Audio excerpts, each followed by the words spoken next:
Good morning students. आज आपका topic है विद्यालय स्तर के अनुसार भूगोल शिक्षण सामग्री।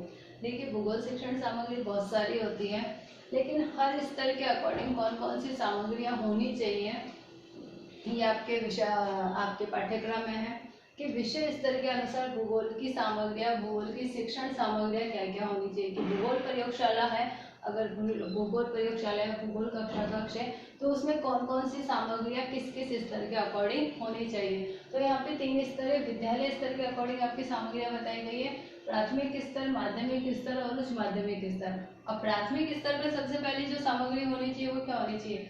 गृह प्रदेश संबंधी मानचित्र। गृह प्रदेश संबंधी मानचित्र मतलब जिस क्षेत्र में या जिस जगह पे वो विद्यालय है उस विद्यालय का, उस क्षेत्र का मानचित्र उसके वहाँ पर होना जरूरी है। उस कक्षा कक्ष में बालकों को ज्ञान कराने के लिए कि जिस क्षेत्र में व्यक्ति रह रहा है, बालक रह रहा है, उस क्षेत्र का मानचित्र कितना है, कितना भूभाग फैला हुआ है, उसकी आकार क्या है, उसकी स्थिति क्या है, उसका पैमाना क्या है, उसका मानक का क्या रहेगा, सारी चीजों का ज्ञान उस बालक को होना चाहिए। मतलब उसको अपने क्षेत्र से संबंधित मानचित्र से का ज्ञान होना ही होना चाहिए। तो उस संबंधित मानचित्र विद्यालय में कक्षा कक्ष में होना चाहिए। दूसरी सामग्री होगी विभिन्न प्रकार की स्थलाकृतियों के बड़े आकर्षक चित्र। विभिन्न प्रकार की स्थलाकृतियां अलग अलग प्रकार की होती हैं। जैसे अगर हम लें तो पहली स्थलाकृतियां होती है जो धरातल की होती है, पर्वत, पठार, मैदान, नदी, द्वीप, ये सारी क्या है, धरातल की स्थलाकृतियां हैं। अगर हम नदियों की या जल की स्थलाकृतियां लेते हैं तो हम हिमोड़ है, अप्रदन है, अपेक्षाकृत, या हम ये कह सकते हैं कि स्थलाकृतियां हैं, उसमें भी अलग अलग तरह की स्थलाकृतियां बनती हैं। पानी की जो बनती है, किसकी बनती है, पानी की। तो जितनी भी स्थलाकृतियां हैं, जितने प्रकार की स्थलाकृतियां होती हैं, वो सारी स्थलाकृतियों का ज्ञान भी बालक को होना चाहिए। मतलब उससे संबंधित आकर्षक चित्र ऐसे होने चाहिए बालक उसको देखकर उसकी ओर आकर्षित हो सके, उसकी तरफ प्रभावित हो सके। तो ऐसे चित्र भी उस कक्षा कक्ष में प्राथमिक स्तर पर बालकों को दिखाए जाने चाहिए और इन्हीं चित्रों के माध्यम से स्थलाकृतियों को समझाया जाना चाहिए। तीसरा है अक्षांश देशांतर दिखाने वाले ग्लोब।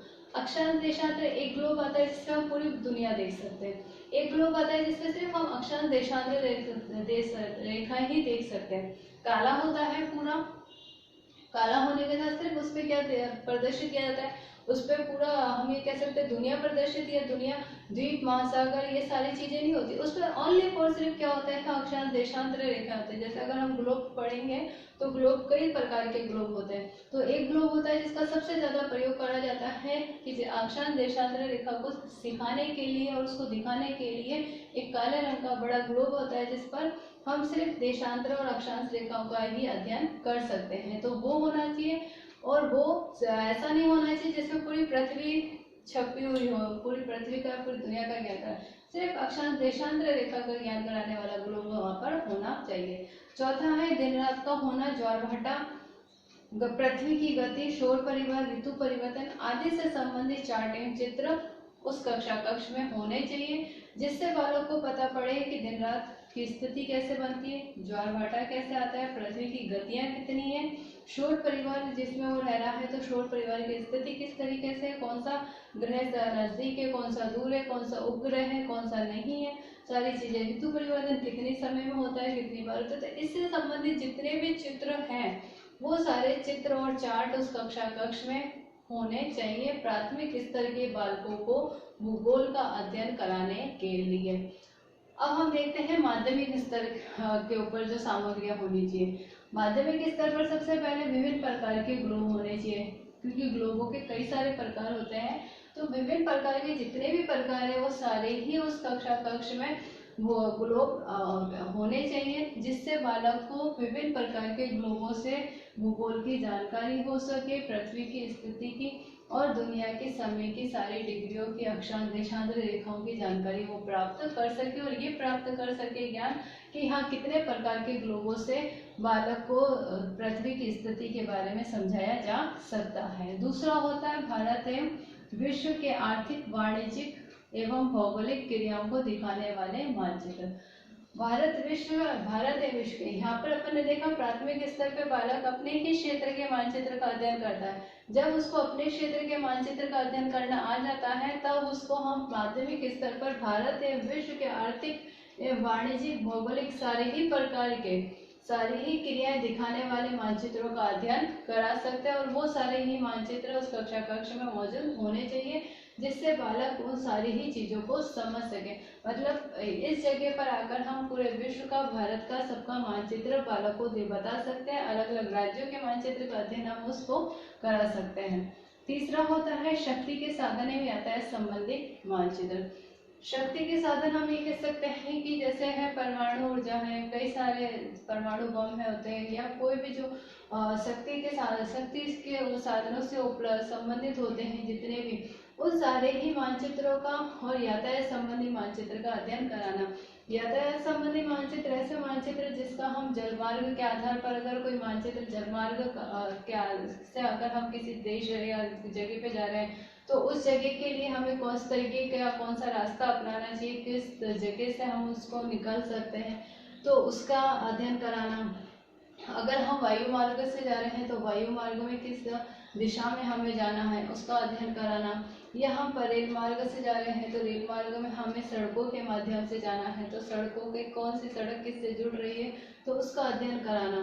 तो इससे संबंधित मानचित्र और शक्ति के साधन, परमाणु ऊर्जा, परमाणु में जितने भी सारे शक्ति के संसाधन हैं उनसे संबंधित मानचित्र कक्षा कक्ष में माध्यमिक स्तर पर बालकों के पास में होने चाहिए और बालकों को इन चीज़ों का अध्ययन कराना आना चाहिए। क्योंकि यातायात का मानचित्र का अगर अध्ययन करना बालक माध्यमिक स्तर पर नहीं सीखता है तो उसको दिशाओं का ज्ञान नहीं हो सकता है, उसे मार्गों का ज्ञान नहीं होगा और कई सारी चीज़ें हैं, जानकारी है जिसे वो समझ नहीं पाएगा।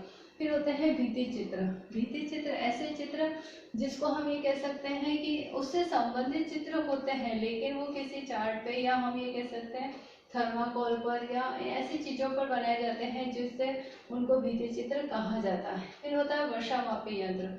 वर्षा को मापने वाला यंत्र वर्षा मापी यंत्र होता है कि वर्षा किस तरीके से, कि इससे हम ये कह सकते हैं कि एक वर्ष में कितनी वर्षा हुई है और एक वर्ष में एक स्थान पर कितनी वर्षा हुई है उसको किस अकॉर्डिंग मापा जाता है, वर्षा मापी यंत्र के आधार पर नापा जाता है।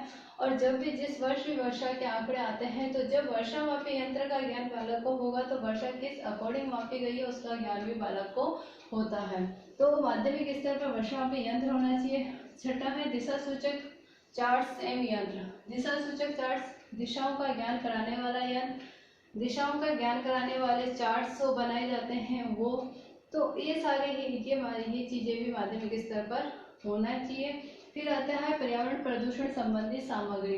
पर्यावरण प्रदूषण संबंधी सामग्री की पर्यावरण प्रदूषण को रोकने के लिए हम किन किन सामग्रियों का प्रयोग कर सकते हैं और किस तरीके से पर्यावरण प्रदूषण को रोका जा सकता है। फैल किस रहा है, फैलने के कारण क्या है, उसके संबंधित भी होनी चाहिए सामग्री। उसको रोका कैसे जा सकता है, इसका इफेक्ट बालकों के मानव के ऊपर किस तरीके से पड़ रहा है, तो सारी ही चीज़ों की जानकारी हम इस आधार पर कक्षा कक्ष में अगर सामग्रियाँ मौजूद है तो हम उस आधार पर दे सकते हैं। तो माध्यमिक स्तर के आधार पर जो कक्षा कक्ष में मेन चीज़ें जो होनी चाहिए, ये सारी मेन चीज़ें तो कक्षा कक्ष में होनी चाहिए। और इन चीज़ों का ज्ञान बालक को भूगोल का अध्ययन करा रहे हो तो इन चीज़ों का ज्ञान बालक को कराए देना चाहिए। फिर अगर हम उच्च माध्यमिक स्तर पर सामग्रियाँ लेंगे तो उच्च माध्यमिक स्तर पर आकर सामग्रियाँ बढ़ जाती है।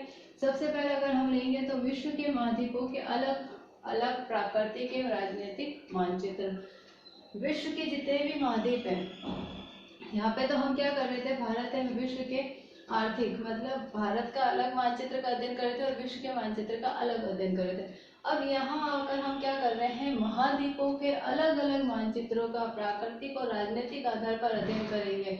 7 महाद्वीप है, 7 महाद्वीपों के 7 मानचित्रों में ये 7 मानचित्रों का प्राकृतिक और राजनीतिक की किस तरीके से वहाँ पर प्राकृतिक संसाधन उपलब्ध है, कितना व्यापार हो रहा है, कितना व्यवसाय चल रहा है, कितनी तरीके से कृषि प्रधान देश है या नहीं है, कितने औद्योगिक संसाधन है, सारी चीजें।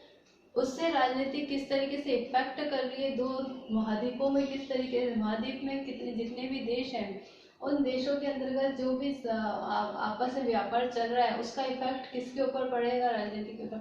तो इन सारी चीज़ों का अध्ययन हम उच्च माध्यमिक स्तर पर करते हैं, क्योंकि जब बालक को गृह प्रदेश उसके क्षेत्र का मानचित्र का अध्ययन करना आ गया, समझ में आ गया, भारत है विश्व का मानचित्र का अध्ययन करना आ गया, तो यहाँ पर आकर वो महाद्वीपों के मानचित्र का अध्ययन कर सकता है और उसके बारे में जान सकता है।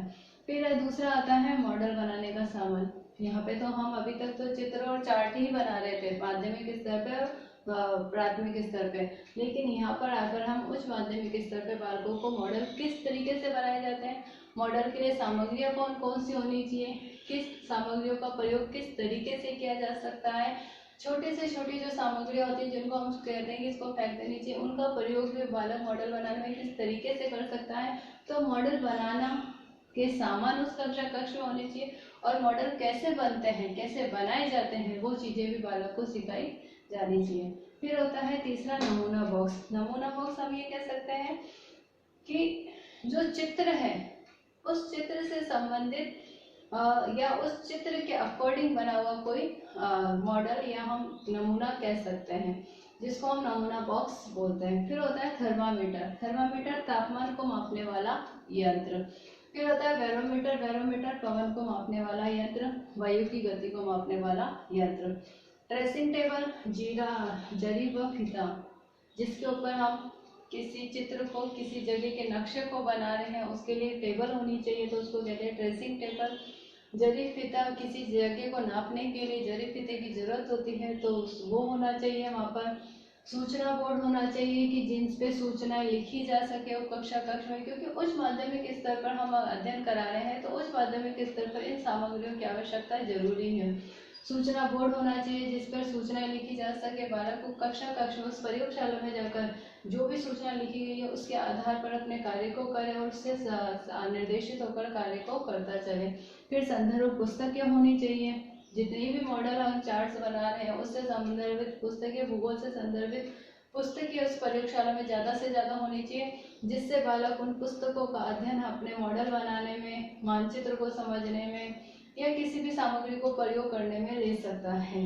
मानचित्र स्टैंड, अभी तक हम यहाँ पर दीवारी मानचित्र का प्रयोग करते हैं, यहाँ पे भी दीवारी मानचित्र चलते हैं, माध्यमिक स्तर पे भी दीवारी टांगने वाले मानचित्र चलते हैं, लेकिन उस माध्यमिक स्तर पर मानचित्र जो बड़े आते हैं, जो स्टैंड पर टिकाए जाते हैं, तो वो मानचित्र और मानचित्र का स्टैंड दोनों होना चाहिए, जिससे बालक मानचित्रों के क्या कितने प्रकार होते हैं, किस किस तरीके के मानचित्र होते हैं, सारे ही मानचित्रों को समझ सके। फिर होता है झंडिया, साहुल पिंड, ट्रक, कंपास, स्पिट लेवल, ये सारी ही चीजें किस में काम आती हैं, जब हम सर्वेक्षण करते हैं।